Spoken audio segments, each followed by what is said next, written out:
नमस्ते बच्चों, आज हम आपको पढ़ा रहे हैं 7th क्लास का 10वां पाठ अपूर्व अनुभव। आज हम इसका सेकंड पार्ट पढ़ा रहे हैं। शब्दार्थ की बात करें, लेकिन उससे पहले हम आपको बता दें इसके लेखक है तेत्सुको कुरियानागी।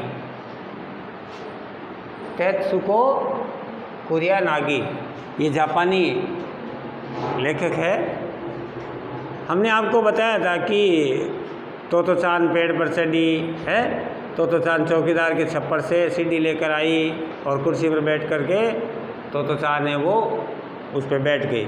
यासुकी-चान के हाथ पैर इतने कमज़ोर थे कि वे पहली सीढ़ी पर भी बिना सहारे नहीं चढ़ पाती थी। इस पर तोतो-चान नीचे उतर आई और यासुकी-चान को पीछे से धकियाने लगी, यानी धक्का देने लगी। तो धकियाना का मतलब होता है धक्का देना। नाजुक यानी कोमल, हताशा यानी निराशा, आसान यानी सरल, हार्दिक यानी हृदय की, उत्साह यानी जोश। हैरान का मतलब आश्चर्य, डगमगाना मतलब हिलना और तरबतर करना मतलब होता है पूरी तरह गीला कर देना। तो यासुकी-चान के हाथ पैर इतने कमज़ोर थे बच्चों कि वह अपनी बिना सीढ़ी के सहारे पेड़ पर नहीं चढ़ पा रही थी। इस पर तोतो-चान है वो नीचे उतर आई और यासुकी-चान को पीछे से धक्का देने लगी। पर तोतो-चान की छोटी और नाजुक सी सबसे अधिक सहायता क्या करती। यासुकी-चान ने अपना पैर सीढ़ी पर से हटा लिया और हताशा से सिर झुका के खड़ा हो गया। तोतो-चान को पहली बार लगा कि काम उतना आसान नहीं है जितना वह सोचे बैठी थी। अब क्या करे। यासुकी-चान उसके पेड़ पर चढ़े, ये उसके हृदय की हार्दिक इच्छा थी। यासुकी-चान के मन में उत्साह था। वह उसके सामने गई। उसका लटका चेहरा इतना उदास था कि तोतो-चान को उसे हंसाने के लिए गाल फुलाकर तरह तरह के चेहरे बनाने पड़े। पेड़ पर चढ़ने के लिए एक सीढ़ी लगाई गई थी बच्चों, और पोलियो के कारण उसके हाथ पैर इतने कमज़ोर हो गए, यानी हाथ पैर कमज़ोर हाथ पैरों के कारण वह सीढ़ी पर भी बिना सहारे नहीं चढ़ पाई।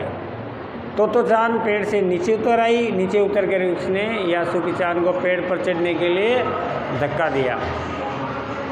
तोतो-चान छोटी और कमज़ोर थी, इसलिए वह अधिक सहायता नहीं कर सकी। निराशा और दुखी होकर के यासुकी-चान ने अपना पैर सीढ़ी से हटा लिया। वह ग्लानि के कारण सिर झुकाए खड़ा हो गया। अब और क्या करती। तोतो-चान चाहती थी कि उसके पैर पर यासुकी-चान चढ़े, इसलिए वो उसको आमंत्रण किया था, भरपूर सहयोग भी किया था। लेकिन यासुकी-चान के पास तोतो-चान आई, उसके मुरझाए चेहरे को हंसाने के लिए अनेक प्रयास किए। यासुकी-चान को अपने पेड़ पर चढ़ने का तोतो-चान का जो असफल प्रयास था।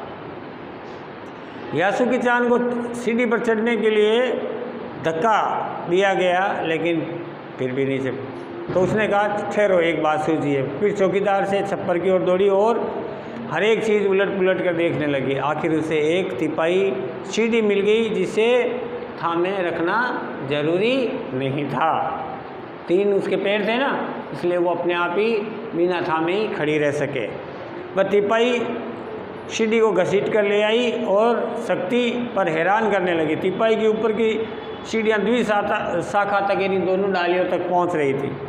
देखो अब मत डरना, उसने बड़ी बहन किसी आवाज़ में कहा, ये डगमगाएगी नहीं।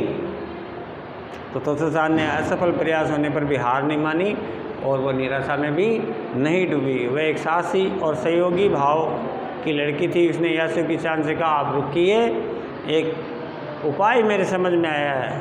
वह पास ही दौड़ी और चौकीदार के छप्पर के पास में तिपाही लेकर के आ गई। उसने तिपाही लेकर आना भी उसके लिए बहुत बड़ी बात थी, क्योंकि तिपाही बड़ी और भारी होती है।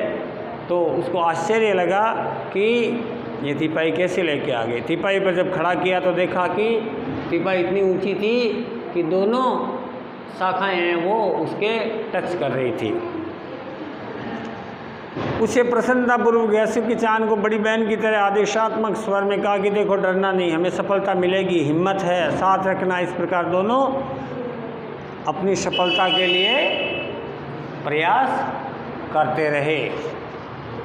यासुकी-चान ने घबराकर तिपाही और पसीने से तरबतर तोतो-चान की ओर देखा। उसे भी काफ़ी पसीना आ रहा था। उसने पेड़ की ओर देखा और निश्चित रूप से अपने पाँव उठा करके पहली सीढ़ी पर उसने पाँव रखा। उन दोनों को ये बिल्कुल पता नहीं चला कि कितना समय यासु की चाँद को ऊपर चढ़ने में लगा। सूरज का ताप उन सब पर पड़ रहा था और दोनों का ध्यान यासु की चाँद के ऊपर पहुंचने में रमा था। तो चाँद नीचे से उसका एक एक पैर सीढ़ी पर धरने में उसकी मदद कर रही थी। अपने सिर से वह अपने पिछले हिस्से को भी स्थिर करती रही। यासु की चाँद पूरी शक्ति के साथ जूझ रहा था। आखिरकार वह ऊपर पहुंच ही गया और ऊपर जाके बोला हुर्रे। पर अचानक सारी मेहनत बेकार लगने लगी। तो चाँद तो सीढ़ियों पर छलांग लगाकर विशाखा तक पहुंच गई, लेकिन यासु की चाँद को सीढ़ी पर से पेड़ पर लाने की कोशिश है वो बेकार रही। यासु की चाँद सीढ़ी थामे तो चाँद की ओर ताकने लगा। तो चाँद की रुलाई छूटने लगी। उसको चाहा गया कि यासुकी को अपने पेड़ पर आमंत्रित कर तमाम नई नई चीज़ें दिखाए, पर वह रोई नहीं। उसे डर था कि उसके रोने पर यासु की चाँद भी रो पड़ेगा। उसने यासु की चाँद का पोलियो से चिपकी और अकड़ी उंगलियों वाला हाथ अपने हाथ में लिया। उसके हाथ खुद के हाथ से बड़ा था, उंगलियां भी लंबी थी, पर देर तक तो चाँद उसका हाथ थामे बैठी रही और कहा कि तुम लेट जाओ, मैं तुम्हें पेड़ पर खींचने की कोशिश करती हूँ। इस प्रकार वो उसको खींचने की कोशिश करती है। उस समय द्विशाखा पर गए तो चाँद द्वारा यासु की चाँद को पेड़ की ओर खींचते हुए अगर कोई बड़ा देखता तो ज़रूर डर के मारे चीख निकाल लेता। उसी वे सच में जोखिम उठाती दिखाई देते, पर यासु की चाँद को तो चाँद पर पूरा भरोसा था और वह खुद की यासुकी के लिए भारी खतरा उठा रही थी। अपने नन्हे नन्हे हाथों से वह पूरी ताकत लगा रही थी और यासु की चाँद को खींचने में लगी हुई थी। बादल का एक बड़ा टुकड़ा बीच बीच में छाया करता और कभी कभी बड़ी धूप सी आ जाती। काफ़ी मेहनत के बाद दोनों आमने सामने पेड़ की दोनों शाखा पर थे। पसीने से तरबतर अपने बालों को चेहरे पर हटाते हुए तो चाँद ने सम्मानपूर्वक झुक करके कहा, मेरे पेड़ पर आपका स्वागत है। यासु की चाँद डाल के सारे खड़ा था, कुछ झिझकता हुआ, कुछ मुस्कुराया। तब उसने पूछा, क्या मैं अंदर आ सकता हूँ? उस दिन यासुकी ने दुनिया की एक नई झलक देखी थी जिसे उसने पहले कभी नहीं देखा था। तो ऐसा होता है पेड़ पर चढ़ना। यासु की चाँद ने खुश होकर के कहा। वे बड़ी देर तक पेड़ पर बैठे बैठे इधर उधर गप्पे लड़ाते रहे। मेरी बहन अमेरिका में, उसने बताया कि वहाँ एक चीज़ होती है टेलीविज़न। यासु की चाँद ने उमंग से भरा बता रहा था। वह कहती है कि जब वह जापान में आएगा तो हम घर बैठे बैठे ही सुमो कुश्ती देख सकेंगे। वह कहती थी कि टेलीविज़न एक डिब्बा जैसा यंत्र होता है।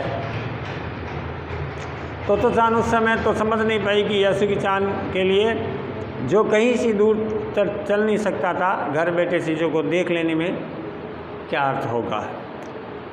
तो वह ये भी सोचती रही कि सुमो पहलवान घर में रखे डिब्बे में कैसे समा जाएंगे, उनका आकार तो बड़ा होता है।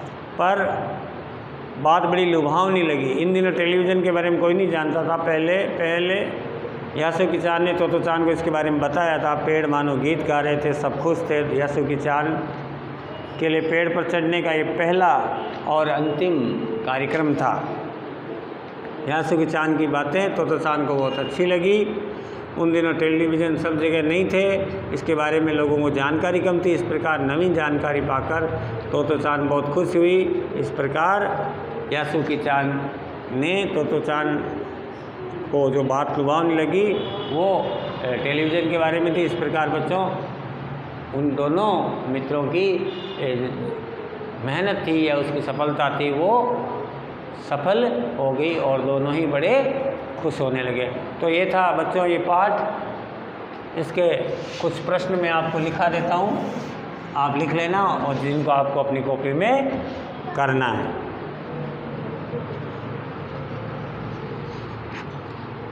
पहला प्रश्न लिखिए,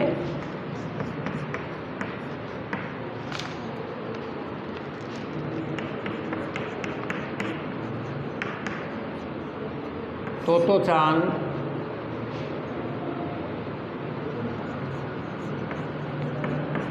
सुम्मो पहलवान के बारे में क्या सोच रही थी? प्रश्न नंबर दूसरा लिखो।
एक बार मैं रिपीट किए देता हूँ सभी प्रश्न, बच्चों ध्यान से सुन लेना।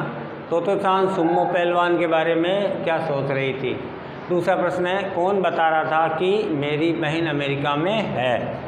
तीसरा प्रश्न है, तोतो चांद किसके लिए खतरा उठा रही थी?